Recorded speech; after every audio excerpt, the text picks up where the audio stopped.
नमस्कार दोस्तों, news and competition cracker channel में आपका स्वागत है। 30 जनवरी 2024 की महत्वपूर्ण करंट अफेयर के साथ एक बार फिर आपके सामने उपस्थित हैं। देखते हैं आज 30 जनवरी 2024 की कुछ महत्वपूर्ण करंट अफेयरों को। आज का पहला करंट अफेयर क्वेश्चन है, किस विभाग की झांकी ने रिपब्लिक डे गणतंत्र दिवस 26 जनवरी 2024 में प्रथम स्थान प्राप्त किया था? ए सूचना प्रौद्योगिकी विभाग, बी संस्कृति विभाग, सी रक्षा विभाग या डी इनमें से कोई नहीं। आंसर है इसका बी संस्कृति विभाग। संस्कृति विभाग को 26 जनवरी 2024 की में झांकी में प्रथम स्थान प्राप्त हुआ है। गणतंत्र दिवस 2026 के इस आयोजन में 16 राज्यों और केंद्र शासित प्रदेशों तथा 9 विभागों को कुल मिलाकर 25 झांकियां प्रस्तुत हुई थी, जिसमें संस्कृति मंत्रालय का विभाग झांकी को प्रथम स्थान मिला। इसका थीम था भारत लोकतंत्र की जननी और दूसरा स्थान मिला था उत्तर प्रदेश, जिसमें अयोध्या राम मंदिर की कल्पना को साकार किया गया था। और तीसरा स्थान रहा था मध्य प्रदेश का, और उसका थीम था राज्यों के आत्मनिर्भर और प्रगतिशील महिलाएं। इसमें महिला सशक्तिकरण और महिलाओं का आत्मनिर्भर होने की मध्य प्रदेश सरकार की तरफ से बनाई गई योजनाओं के बारे में बताया गया था।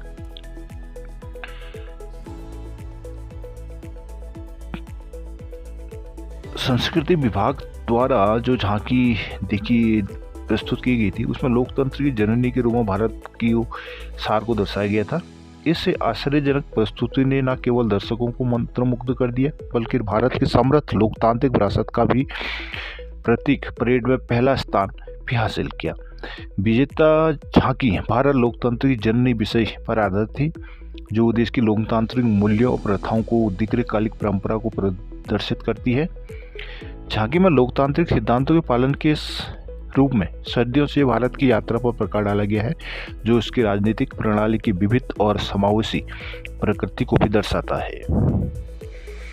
तो अगला क्वेश्चन देखते हैं। हाल ही में किसने भारत का सबसे बड़ा हाइड्रोजन पायलट प्रोजेक्ट का अनावरण किया है? ए टाटा ने, बी THDCIL ने, सी DRDO या डी इनमें से कोई नहीं। आंसर है इसका बी THDCIL।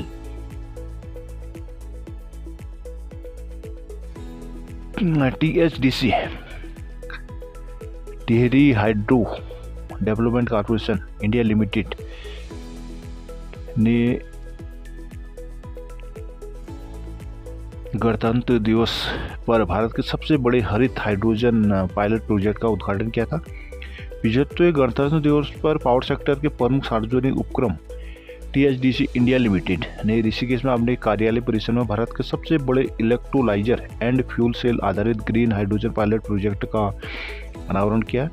यह पहल राष्ट्रीय हरित हाइड्रोजन मिशन के अनुरूप है, जो टिकाऊ ऊर्जा प्रथाओं के प्रति THDCIL की प्रतिबद्धता को प्रदर्शित करता है। Pilot project 1 megawatt rooftop solar plant का उपयोग करके प्रतिदिन 50 kg ग्रीन हाइड्रोजन का उत्पादन करेगा। हाइड्रोजन को 2 टैंकों में संग्रहित किया जाएगा और रात के समय THDCIL कार्यालय परिसर को 70 किलोवाट PEM ईंधन सेल के माध्यम से रोशन करने के लिए उपयोग किया जाएगा। भारत के सबसे बड़े इलेक्ट्रोलाइजर एंड फ्यूल सेल आधारित पायलट प्रोजेक्ट के रूप में THDCIL की जो उपलब्धि ग्रीन हाइड्रोजन उत्पादन H2 स्टोरेज में प्रमुख प्रौद्योगिकियों को प्रदर्शित करती है, और इसमें PEM हाइड्रोजन ईंधन सेल आधारित माइक्रोग्रिड प्रणाली की भी सुविधा उपलब्ध है। अगला क्वेश्चन देखते हैं।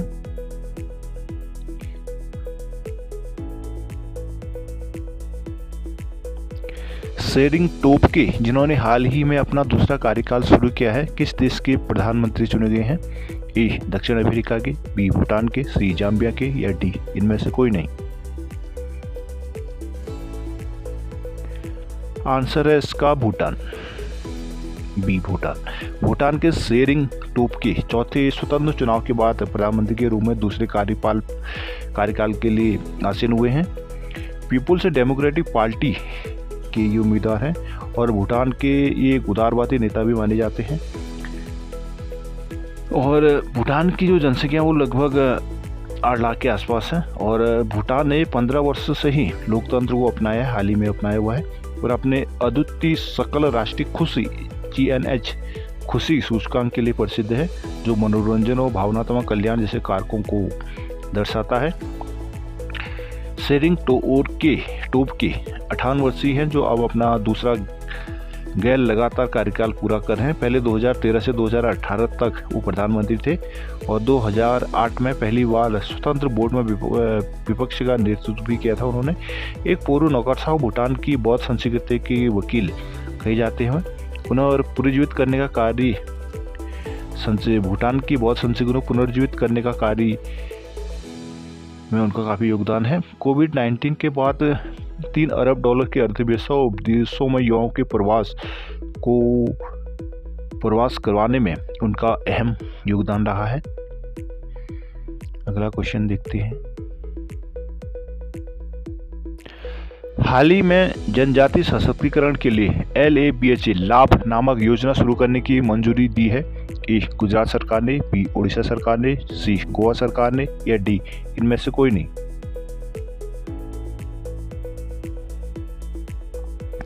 आंसर है इसका बी उड़ीसा। उड़ीसा में लगभग 1 करोड़ आदिवासियों के विकास और सशक्तिकरण की दिशा में एक महत्वपूर्ण कदम के रूप में मुख्यमंत्री हेमांगी नवीन पटनायक के नेतृत्व वाली सरकार ने लाभ योजना शुरू करने के लिए मंजूरी दे दी है। लाभ का मतलब था ऋण बाण जातीय द्रव्य क्रय का संक्षिप्त रूप है।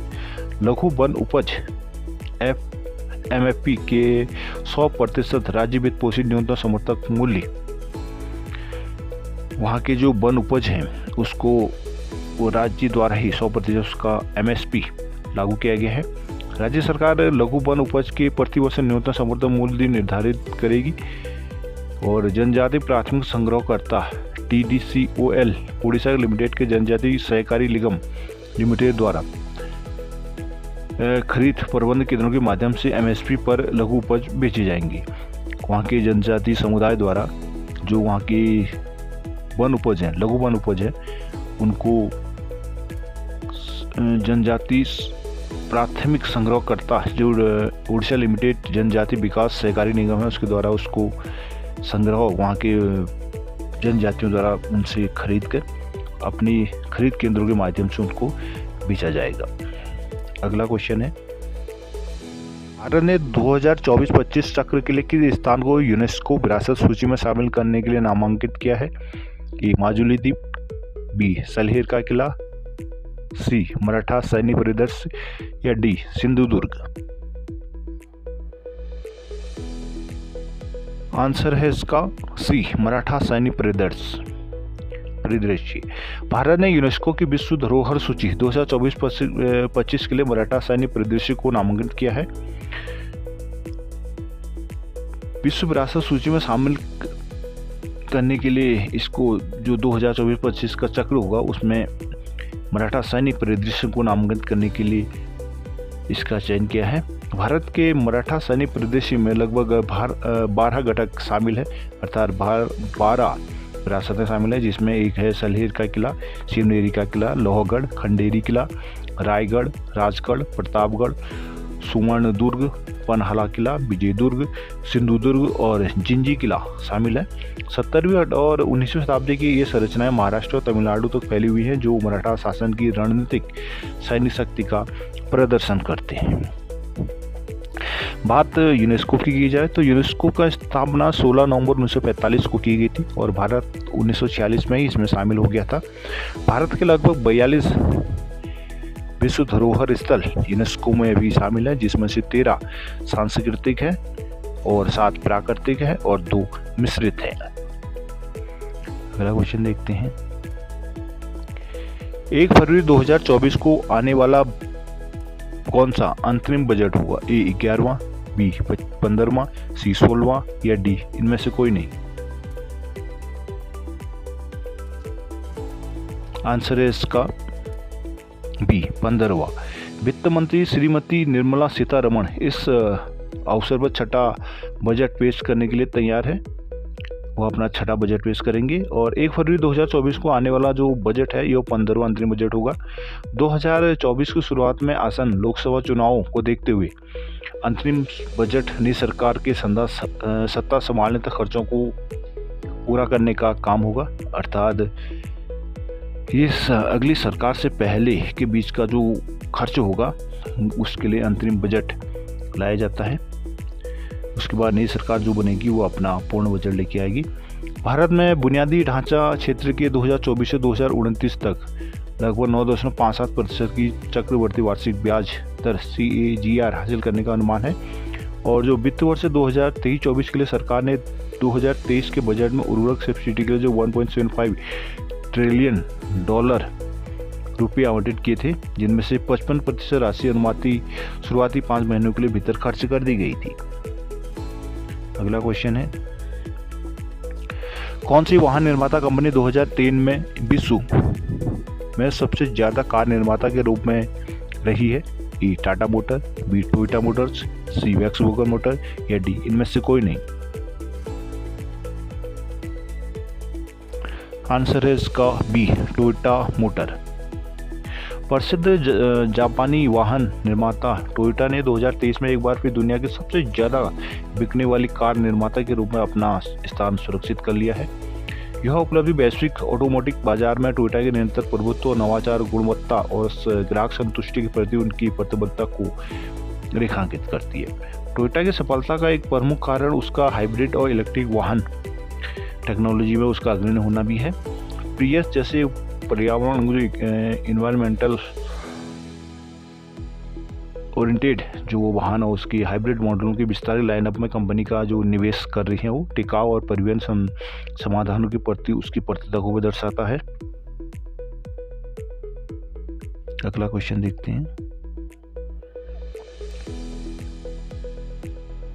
हाल ही में गेल कंपनी ने किस देश के तरलीकृत प्राकृतिक गैस सौदा किया है? ए रशिया के साथ, B UAE के साथ, C अमेरिका के साथ, D इंडोनेशिया के साथ। आंसर है इसका B UAE। गेल ने UAE के साथ 10 साल की LNG liquid natural gas deal पक्की की है। भारत की है ये संयुक्त अरब अमीरात के ADNOC गैस के साथ हालिया साझेदारी के माध्यम से अपने तरेल की जो प्राकृतिक गैस है पोर्टफोलियो को बढ़ाने में महत्वपूर्ण भूमिका निभाएगा। इस सौदे के तहत गेल 1 दशक तक सालाना 0.5 मिलियन टन LNG खरीदने के लिए तैयार है, जो भारत के प्राकृतिक गैस की बढ़ती मांग को पूरा करने की दिशा में एक महत्वपूर्ण कदम होगा। 2026 में शुरू होने वाली यह डील ADNOC से डिलीवरी भारत में 2026 में शुरू हो जाएगी, जिससे जो प्राकृतिक गैस की मांग और उसकी आपूर्ति के अंतर को पाटने में एक महत्वपूर्ण भूमिका निभाएगा। ADNOC गैस के साथ यह सौदा पहले LNG पोर्टफोलियो में विविधता लाने और भारत की जो ऊर्जा जरूरतों के लिए प्राकृतिक गैस की स्थिर आपूर्ति सुनिश्चित करने के लिए गेल की प्रतिबद्धता को दर्शाता है। अगला क्वेश्चन है, शहीद दिवस कब मनाया जाता है? A 24 जनवरी को, B 28 जनवरी को, C 30 जनवरी को या D 25 जनवरी को। आंसर है इसका C 30 जनवरी को।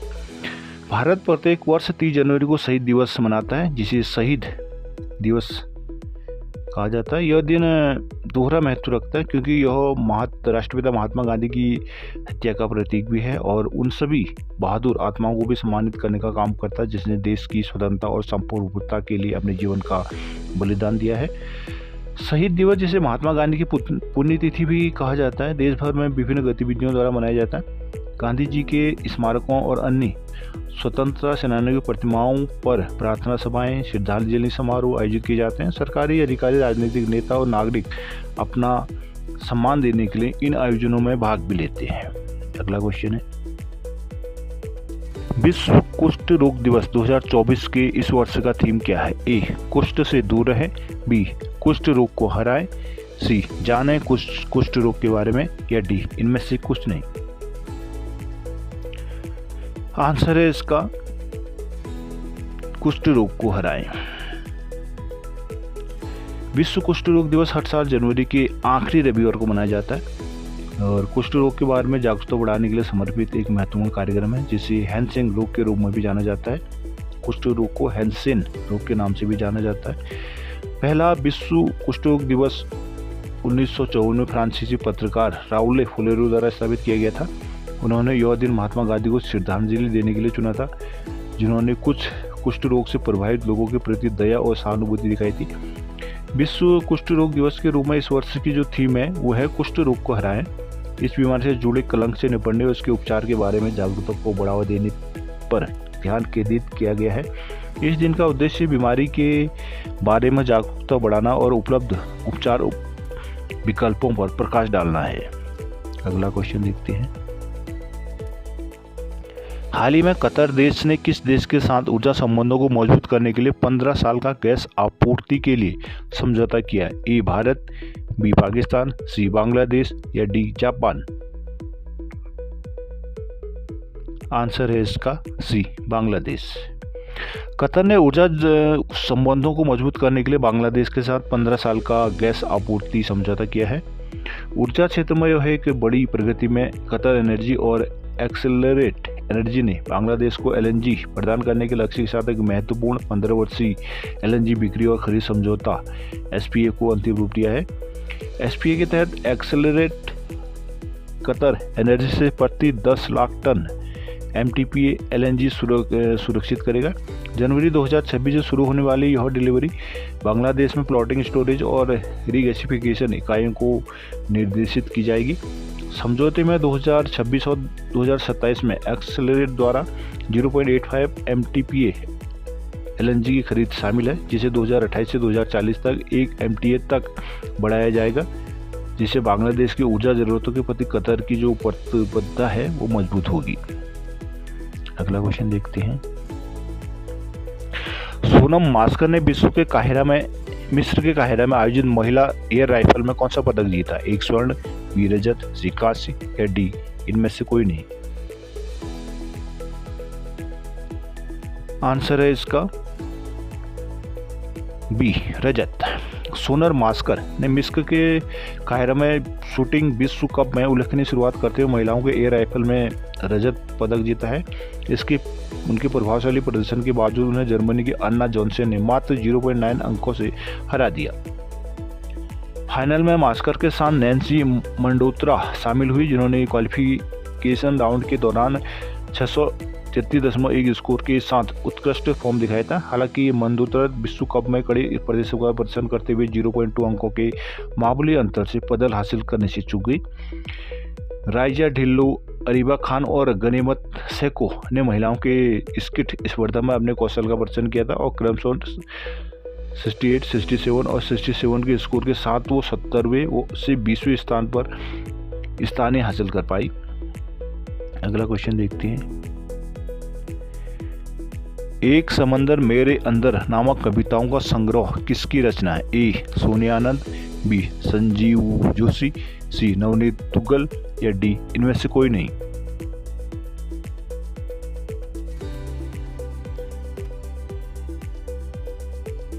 आंसर है इसका संजीव जोशी, बी। एक समंदर मेरे अंदर ब्रह्मोस एरोस्पेस के डिप्टी सीईओ संजीव जोशी द्वारा लिखित है। ब्रह्मोस एरोस्पेस के डिप्टी सीईओ संजीव जोशी द्वारा लिखी गई यह एक 75 कविताओं का संग्रह है। एक समंदर मेरे अंदर शीर्ष भारतीय रक्षा और साहित्यिक हस्तक्षेप की उपस्थिति में एक प्रतिष्ठित कार्यक्रम में इसको लॉन्च किया गया था। इंडिया इंटरनेशनल सेंटर में आयोजित पुस्तक लॉन्च में राष्ट्रीय सुरक्षा सलाहकार Ajit Doval, chief of defence staff general Anil Chauhan और रक्षा राज्य मंत्री अजय भट्ट की उपस्थिति में जो आयोजन हुआ था। एक समंदर मेरे अंदर का लॉन्च रक्षा क्षेत्र से गहराई से जुड़े व्यक्तियों के कम ज्ञात रचनात्मक पक्षों को उजागर करता है। ब्रह्मोस एरोस्पेस में अपनी भूमिका के लिए जाने जाने वाले संजीव जोशी इस संग्रह में अपनी काव्य शक्ति का भी प्रदर्शन करते हैं, जो जीवन और अनुभवों पर एक अनूठा दृष्टिकोण प्रस्तुत करता है।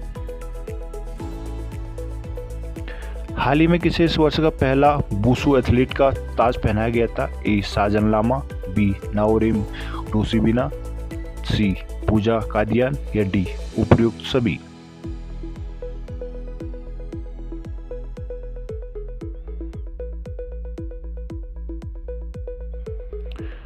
आंसर है इसका बी, नाओरेम ओसिबिना।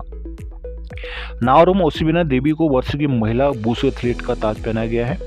मणिपुर का गौरव कही जाने वाली नासीरेम ओसिबिना देवी ने अंतर्राष्ट्रीय वुशु फेडरेशन की वर्ष की महिला एथलीट का प्रतिष्ठित खिताब जीता है, जिससे वुशु की दुनिया में एक पावर हाउस के रूप में अपनी जगह बना ली है। 2018 और 2022 में एशियाई खेलों में ओसिबिना की जीत उनके कैरियर में महत्वपूर्ण क्षण रहे थे, जो खेल में उनके प्रभुत्व को दर्शाते हैं। सांडास श्रेणी में उनके रजत और कांस्य पदकों ने उन्हें व्यापक पहचान और प्रसन्नता भी दिलाई थी। ओसिबिना की खेल उत्कृष्टता की यात्रा 2016 में विश्व जूनियर विश्व चैंपियनशिप में कांस्य पदक के साथ हुई थी। तब से वो लगातार रैंकों में आगे बढ़ती रही है और प्रतिष्ठित अर्जुन पुरस्कार भी उनको दिया गया था, जो वुशु में उनके समर्पण और सफलता का भी प्रमाण है। अगला क्वेश्चन देखते हैं। हाल ही में किसे पुडुचेरी का नया प्रशासक चुना गया? ए, प्रफुल्ल पटेल, बी, शरद चौहान, सी, गिरीश चंद्र मुर्मू या D, BP Singh Badnore. Answer है इसका शरद चौहान, बी, शरद चौहान। शरद चौहान को पुडुचेरी का नया मुख्य सचिव नियुक्त किया गया है। AGMUT कैडर के 1994 बैच के अनुभवी IAS अधिकारी हैं। शरद चौहान को पुडुचेरी का नया सचिव नियुक्त प्रशासक या मुख्य सचिव नियुक्त किया गया है। उनकी नियुक्ति की घोषणा 29 जनवरी को केंद्रीय गृह मंत्रालय द्वारा एक आधिकारिक प्रति आदेश के माध्यम से की गई।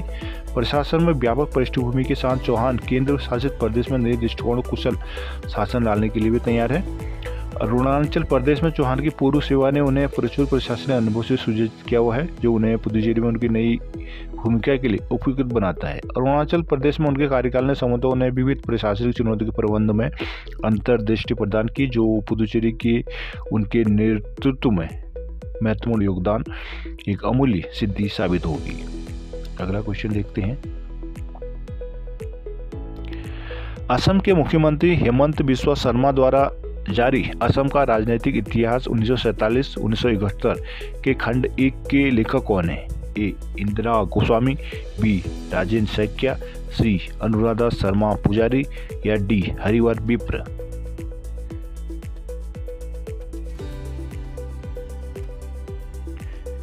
आंसर है इसका राजेंद्र सैकिया। हेमंत बिस्वा शर्मा ने असम का राजनीतिक इतिहास 1947-71 का पहला खंड जारी किया है। असम के मुख्यमंत्री बिस्वा ने राज्य की राजनीतिक यात्रा के दस्तावेजीकरण में एक महत्वपूर्ण भूमिका निभाई है। सीएम शर्मा ने विचारधारा की संस्मरण के बजाय तथ्यात्मक साक्ष्य के आधार पर इतिहास को फिर से लिखने की आवश्यकता पर जोर दिया था। उन्होंने कहा था कि 2025 तक 3 खंडों में पूरी होने वाली इस पुस्तक में 1947 से लेकर 2020 तक असम की राजनीतिक घटनाओं का शामिल किया जाएगा। प्रख्यात इतिहासकार और भारतीय इतिहास कांग्रेस आधुनिक भारत अनुभाग के पूर्व अध्यक्ष डॉक्टर राजेंद्र सैकिया द्वारा लिखित इस कार्य का उद्देश्य अपने इतिहास में एक महत्वपूर्ण अवधि के दौरान क्षेत्र के राजनीतिक परिदृश्य की गहन समझ प्रदान करना है। अगला क्वेश्चन देखते हैं। भारतीय मुक्केबाज मनदीप जांगड़ा ने कौन सा खिताब अपने नाम किया? ए, विश्व चैंपियनशिप, बी, राष्ट्रीय चैंपियनशिप, सी, US कॉन्टिनेंटल खिताब या डी, इनमें से कोई नहीं।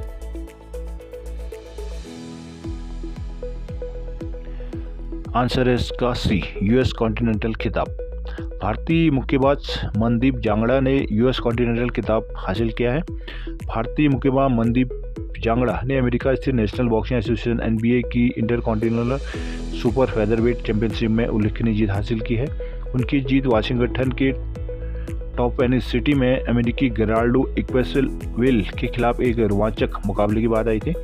जांगड़ा ने इंटरकॉन्टिनेंटल सुपर फेदरवेट खिताब के लिए प्रतिस्पर्धा करने के अपने पिछले 75 किलोग्राम भार वर्ग से बदलाव करते हुए असाधारण कौशल का प्रदर्शन किया है।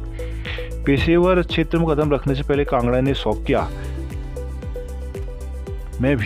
रूप में भी एक सराहनीय प्रदर्शन किया था। उनकी उल्लेखनीय उपलब्धि में राष्ट्रमंडल खेलों 2014 में ग्लासगो संस्करण में रजत पदक जीतना शामिल है, जो एक मुक्केबाज के रूप में प्रतिभा और दृढ़ संकल्प को उजागर करता है। तो दोस्तों, ये थे आज की महत्वपूर्ण करंट अफेयर। आशा करता हूँ ये आपके लिए लाभदायक साबित होंगी। Thanks for watching.